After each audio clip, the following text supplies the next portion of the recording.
Isang mapagpalang oras sa'yo kapatid. Nais ko lamang po magbahagi ng salita ng ating Panginoon. Pag-usapan po natin ang pinakahuling pangyayari sa ating buhay. So ang tanong, tayo na nga po ba ay nasa huling araw na?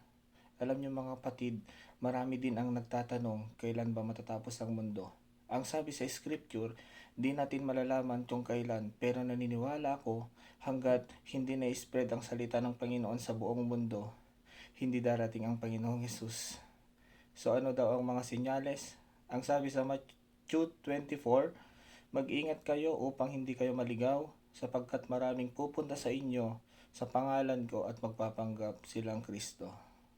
Makakarinig kayo ng mga giyera, lilindol sa maraming lugar, nangyayari, ngunit huwag kayong mabahala, bagamat hindi pa yon ang katapusan ng mundo.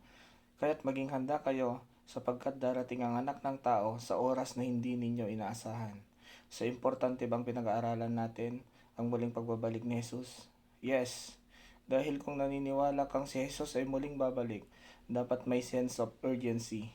Hindi ka papayag na merong member ng family mo na hindi kumikilala kay Lord. So my friend and family, I want to encourage you, pati po sa mga nanonood nito, huwag ka lang maging tahimik pagdating sa pananampalataya sa Panginoon, especially to your family. You know why? Kasi hindi lang ito yung judgment na kahaharapin nila. Pag sila hindi kumilala sa Lord, ibang trono yung kanilang haharapan. And we don't want them to face the great white throne.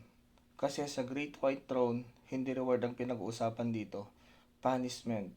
Mga kapatid, maging seryoso po tayo kasi hindi po natin alam kung ano ang mauna. End of our world o end of the world. Malapit na pong dumating ang ating Panginoong Jesus. So if you really believe that Jesus is coming back and if you really believe in hell, please do something with your family. Praise the Lord.